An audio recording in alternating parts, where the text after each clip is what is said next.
Dans la vie de tous les jours, cette jeune femme de 32 ans, que nous appellerons Isabelle, est officiellement photographe. Ce jour-là, elle prépare un reportage sur les églises normandes. Mais la grande passion d'Isabelle, c'est la gastronomie.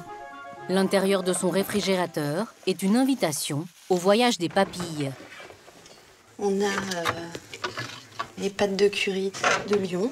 Là, c'est une bière qui a été rapportée de Montréal. On a le vinaigre de Tasmanie. Et le hobby d'Isabelle est même devenu un travail d'appoint ultra secret. Il y a 12 ans, alors étudiante, elle postule en tant qu'enquêtrice auprès d'un célèbre guide gastronomique pour se faire un peu d'argent de poche.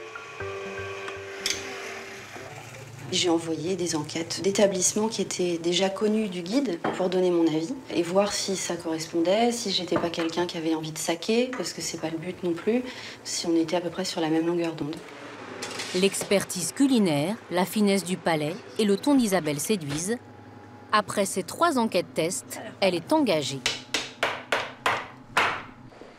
Depuis, elle visite 100 restaurants par an, parfois jusqu'à 3 par jour, selon un planning méthodique. Le guide pour lequel elle travaille décerne des TOC de 0 à 5, soit une note comprise entre 10 et 19 sur 20. On va voir un jeune chef, très prometteur. Il a eu 2 TOC dans le guide 2015. Et donc on va vérifier là, aujourd'hui, si c'est moins, finalement, c'était une bonne expérience comme ça. Si c'est plus, peut-être, on va voir. Pour être plus concentrée, c'est sans ses amis ni son compagnon qu'Isabelle quête le Graal gustatif. Pour préserver son anonymat, c'est en caméra cachée que nous l'accompagnons à table. Isabelle se comporte comme une cliente normale. Le chef et son personnel ne se doutent de rien. Moi, je veux bien de l'eau plate. Merci. Moi, je pense que je vais faire le menu en 4 services. Un menu à 45 €. Et puisque la décoration compte pour la note finale, Isabelle attend que le serveur ait le dos tourné pour prendre la salle en photo. Puis très vite, elle s'impatiente. Alors, je mets pas de chrono, mais quand on commence à trouver ça long, c'est que il faudrait que ça vienne. Il faut qu'il se passe des choses comme au théâtre, en fait. Il faut qu'il y ait tout le temps quelque chose. Là, il n'y a rien, ça fait 10 minutes qu'on a la carte. Bon, ça serait bien que ça bouge. C'est la mise en bouche. Une crème de champignons avec une émulsion à l'ail fumé de la ville de Arleux dans le Pas-de-Calais. La Pantagruel amateur prend des notes sur sa tablette électronique. Selon elle, rien de suspect. Je préfère en fait pouvoir noter un maximum de choses sur le moment. Dans chaque restaurant, je vois des gens qui mangent seuls et qui sont sur le téléphone ou sur la tablette ou sur l'ordinateur même. On m'a pas posé de questions par rapport à ça en tout cas. Vous êtes sûr qu'il n'est pas bouchonné? Oui, la deuxième bouteille. Ah bon, d'accord. Merci.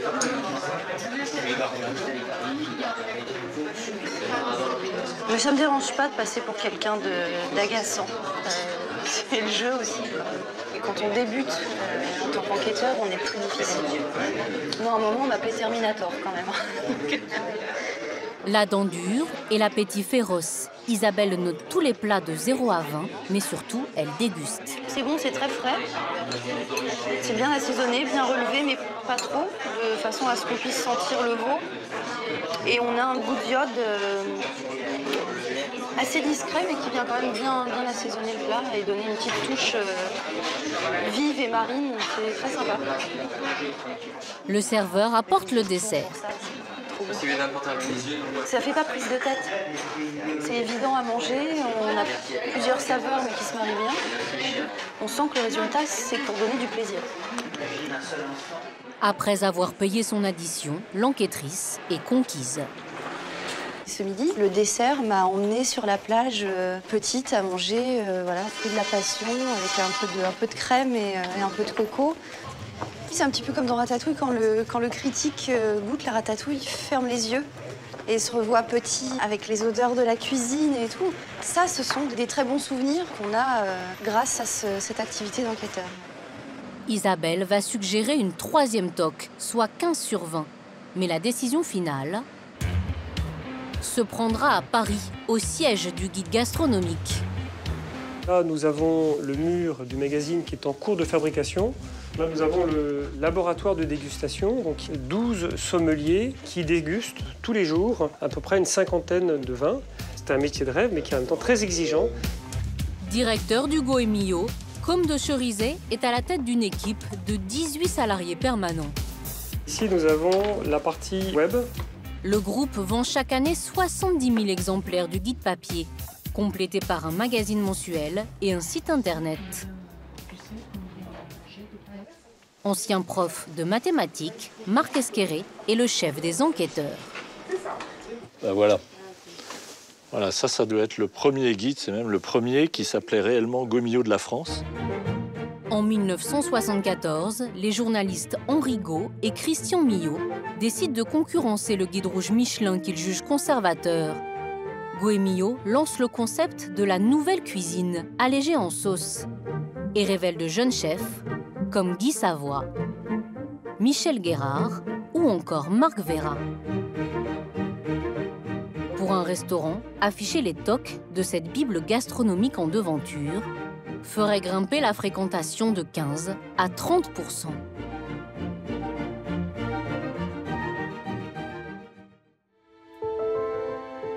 Mais s'ils sont faiseurs de rois, les guides gastronomiques peuvent aussi devenir coupeurs de tête.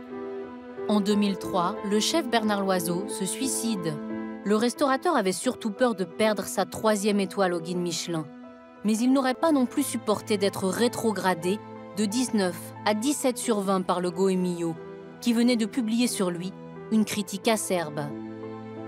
À l'époque, le célèbre chef Paul Bocuse accuse. Moi, je dis Goemio y a participé, parce que si vous voulez, pourquoi lui enlever 2 points? Parce que si vous voulez, est-ce que c'est un coup médiatique? Est-ce que, vous savez, est-ce qu'on mérite 18? Est-ce qu'on mérite 18,5? Est-ce qu'on mérite 19? Est-ce qu'on mérite 20 sur 20? Est-ce qu'on mérite 13? Est-ce qu'on mérite 10? Pour moi, c'est très subjectif, ça. Il a dit, si un jour je perds quelque chose, je me suicide. Des guides tout-puissants, mais décriés. Emmanuel Rubin est critique gastronomique professionnel pour un journal quotidien. Il a publié en 2011 le livre noir de la gastronomie française. Chaque mois, ce critique professionnel dépense pour son journal 7 000 € en addition de restaurants. Et il met en doute la fiabilité du Goemio et de ses enquêteurs amateurs. Bah tiens, je suis garagiste ou banquier, et entre-temps, mon hobby, c'est d'aller tester pour Goemio. C'est pas très sérieux, en vérité. Comment les grands guides, ou les supposés grands guides que sont Michelin, Goemio, arrivent à tester autant d'adresses sur l'année, avec si peu de monde. Et en vérité, si peu de moyens. Côme de Cherizet, lui, assure que son guide a les moyens et que ses 20 enquêteurs inspectent réellement chacun 50 à 300 restaurants par an. Évidemment, nos adresses sont visitées, bien évidemment. On se donne un délai de 22-23 mois pour visiter l'intégralité des adresses. Nous avons 4300 adresses, donc en 23 mois, nous avons tout visité. Chaque adresse n'est donc testée qu'une année sur 2, avec l'aide précieuse du courrier des lecteurs. Là, c'est un avis que nous avons reçu par email d'un internaute qui a été déçu par une table qui a une belle notoriété. Et là, il nous écrit « J'ai l'habitude de consulter le guide avant chaque repas et je suis le plus souvent satisfaite. Mais hier, quelle déception, très cher pour des produits de 3e choix. Poireaux, framboises, et souvent pas frais, poisson, pâtisserie. » Donc nous, ça nous amène à diligenter une enquête plus tôt que prévu. Je suis avec Côme, on voudrait parler des enquêtes de demain, je vais mettre le haut-parleur. Marc Esqueré appelle Sébastien, l'enquêteur du Languedoc-Roussillon. Il lui impose une partie de son planning. Mais l'enquêteur peut aussi proposer des adresses qui ne sont pas dans le guide. C'est une de mes suggestions, je le connaissais depuis un petit moment. Puis là, il y a plusieurs personnes, des gens que je connais qui sont fins gastronomes, qui apprécient la bonne cuisine, qui m'en ont parlé. C'est une table potentiellement à 1 toc, à 0 toc, à 2 tocs. Tu vois ça comment? Moi, je verrais un potentiel 1 toc. D'accord. Allez, au revoir à vous deux. À bientôt. Nous rencontrons Sébastien à Nîmes, où ce gourmet de 40 ans est chauffeur de bus. En 2010, lui aussi a posé candidature spontanément auprès du guide. Sébastien a attendu plus d'1 an avant de recevoir une réponse, qui lui permet désormais de réaliser son rêve de gamin. Quand j'étais tout petit, mes parents étaient fans de restaurants. Moi, j'avais une manie, c'était d'avoir un petit bout de papier avec moi. J'avais 10, 12, 14 ans. J'aimais noter les plats, j'aimais noter les restaurants et tout. Et ma mère, voyant que j'adorais faire ça, m'a acheté le goûter Mio.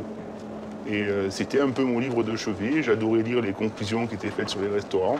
C'était très bien écrit, c'était un petit peu style en prose et tout, c'était très bien tourné. Mes parents, ça les a d'autant plus surpris le jour où je leur ai dit que j'avais rejoint le Goûter Mio pour devenir enquêteur. Messieurs, dames, prochain arrêt, c'est le terminus Citadelle. Seule la compagne de Sébastien est au courant de sa double activité. Bonjour, chef. Même son meilleur ami l'ignore.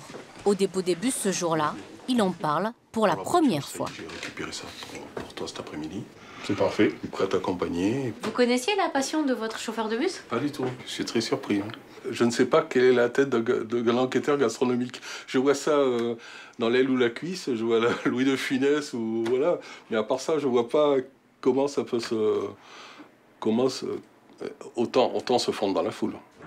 Après le bus, la voiture, Sébastien parcourt chaque année 30 000 km pour ses enquêtes culinaires. Il ne touche pas de salaire. Ses additions lui sont simplement remboursées, entre 25 et 80 € selon la catégorie de l'établissement. Si ça dépasse, il complète de sa poche. La partie des enquêtes que je préfère, dénicher les nouveaux établissements, les nouveaux chefs, et pourquoi pas avoir une petite trouvaille et... Si ça se passe bien, pourquoi ne pas le faire rentrer dans le guide? En cas de questions suspicieuses, Sébastien a pensé à tout. J'ai toujours une activité, on va dire, de couverture qui me permette d'avoir une raison valable pour être dans le secteur. Il s'est même fabriqué de fausses cartes de visite. Faire quelques photos de l'extérieur.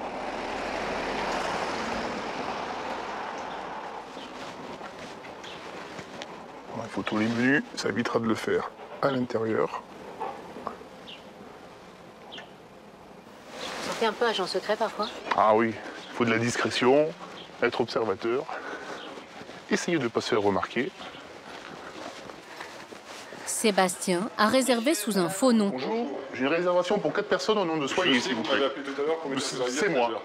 Le restaurant, d'aspect cossu et traditionnel, est soigné. Okay. Le service de prime abord décontracté, souriant et très sympathique. Ok, ça marche. Et vous n'êtes pas dans le guide? Genre Michelin, Gouin? Non, du tout. Non, c'est comme ça. Ça dépend de quoi? Déjà, ils sont jamais venus nous voir. Et de deux, pour le moment, on fait pas la démarche non plus. Sébastien reste impassible, sans céder à la tentation de dire que ce n'est pas au restaurateur de démarcher le guide. Le menu A34 a beaucoup de petites connotations régionales. Avec l'entrée, il y a les asperges qui reviennent, les coquillages avec la mer qui est pas très loin, poissons, fenouil, les gariguettes, les fameuses fraises de Nîmes, sablé chocolat à la fleur de sel. Ça donne une bonne première impression, je me sens bien. Et voici les composés d'asperges accompagnés d'un petit œuf de caille et jambon ibérique. Merci. Bon appétit. Mais la dégustation ternit la première impression très favorable. J'aime bien le goût de la mousseline, mais c'est le côté un peu gras et huileux qui me dérange un peu. Ça combiné avec le gras du jambon. Dommage. On verra sur la suite, mais pour le moment, il n'atteindrait pas la première toque. Pour le moment. Les cuissons ne sont pas maîtrisées et les légumes, selon lui, trop salés. Le dessert, île flottante aux gariguettes, ne convainc pas non plus Sébastien. Impression moyenne, qualité des gariguettes un petit peu comme si les fraises étaient restées un peu dans le frigo un peu trop longtemps. Même leur saveur n'est pas très prononcée. Et le mélange avec le petit sorbet à la menthe qui pour moi est un petit peu fort et éclipse complètement le goût des gariguettes. Plus en termes de présentation, dès qu'on casse le biscuit, un petit peu tout s'écroule dans l'assiette. Cuisine un peu riche, quelques petites erreurs dans le service et tout. Les couteaux pour les couverts pour le poisson ont été mis en place pour les plats. Le pain qui a été oublié aussi, qu'il a fallu le réclamer. Donc non, pour le moment, je ne pense pas proposer pour entrer dans le guide. L'enquêteur gastronomique est déçu. Il n'a pas déniché la pépite espérée. À l'autre bout de la France, Isabelle, elle, s'apprête à tester la brasserie chic d'un hôtel 5 étoiles. L'adresse est prestigieuse, mais la table s'est l'an dernier déjà révélée décevante. L'enjeu est de voir si cette adresse de luxe a rectifié le tir. Mais la session de rattrapage vire très vite, à la soirée catastrophe. Et que ça n'a pas l'air facile à manger, ça a l'air un peu gras. Bon, ça fait pas grosse fraîcheur. Des trous beige sur les bords, c'est bizarre. C'est raté. C'est clairement pas bon. Donc c'est pas facile de se couper sur un saumon fumé. La soupe de poisson lui semble insipide, le suprême de poulet accompagné de sauce industrielle. L'entrecôte, elle est trop fine. Elle est pas belle. Quand on n'a pas envie de la manger, on dirait une semelle. C'est une bassine d'huile comme de terre. C'est pas des légumes de saison, c'est du sachet. Là, on est vraiment dans le bas. Donc, est-ce qu'on a envie de revenir manger ici? Est-ce qu'on a envie de découvrir d'autres plats? Est-ce qu'on conseillerait? À qui? À nos amis, à nos ennemis? Selon Isabelle, pour plus de 40 € par convive, le repas est un fiasco complet. Nous contactons le directeur de cet hôtel-restaurant par téléphone. Il plaide les circonstances atténuantes. Moi, je vais vous dire la vérité, tout simplement, c'est que moi, malheureusement, j'ai repris l'établissement il n'y a pas très longtemps. Et le problème, c'est que j'ai pas de chef en ce moment. D'accord. Tout simplement. C'est-à-dire que le chef qui était là, qui n'était pas très brillant, est parti. Et je suis sur le recrutement d'un nouveau chef. C'est une équipe composée de personnes qui ne sont pas des chefs de cuisine, c'est des cuisiniers, mais ils n'ont pas de chef à leur tête. Et forcément, c'est un moment un petit peu délicat en attendant l'arrivée du futur chef qui devrait se faire gager. Le directeur du restaurant accuse le coup. Vous imaginez que ça ne va pas forcément nous aider dans le business. Ils font un petit peu la pluie et le beau temps et j'aurais au moins aimé que cette personne qui est venue manger chez nous prenne contact avec moi, que ce soit à la fin de son repas ou le lendemain, pour me donner ses impressions. Ces impressions, Isabelle les réserve au directeur du guide. Elle consacre 3 à 4 heures à taper son rapport. Et sa plume est aussi acérée que sa fourchette impitoyable. Si elle ne touche pas de salaire, elle est rémunérée 25 € pour chaque compte-rendu. Même si je faisais 400 tables par an, je pense que ça ne me suffirait pas pour vivre. Alors ça nourrit, hein, ça c'est vrai, mais l'intérêt n'est pas pécunier, ça c'est certain. À Paris, Côme de Cherizet et Marc Esqueré reçoivent le rapport d'Isabelle par un serveur intranet. Bon, on a à peu près 20% des adresses sur lesquelles on peut avoir des débats, 5% sur lesquels on peut avoir des désaccords, hein, et sur lesquels Marc, à l'appui de la grille, peut argumenter. Cette fameuse grille, Marc accepte de la dévoiler en partie pour la première fois. Cette grille est secrète. Elle est sur 500 points, sur quelque chose comme 80 items. 80 critères pour être notés. C'est ça. Quand c'est en rouge, c'est un item très important. La grille envoyée par Isabelle est disséquée par les 2 directeurs. Sur la cuisine, on n'y est pas du tout. Moi, je préconise quand même de l'enlever. Est-ce que tu ne crois pas que sur ce genre de tables, qui sont un peu les pivots de la région, c'est-à-dire que c'est des tables référentes de la région, de laisser les gens sans avis, c'est pas les inciter à se fourvoyer? Le problème, c'est qu'on est en dessous de 10. Donc déjà l'année dernière, c'était tangent. On avait maintenu 10 avec 0 toc. Là, franchement, on est en dessous. Ce que tu peux faire, c'est faire un article dans le magazine. Une fois de plus, on a été déçus à tel endroit. Et puis point. Et on explique pourquoi ça sort du guide. Oui. Et puis voilà, c'est réglé comme ça. D'accord. OK, on fait comme ça.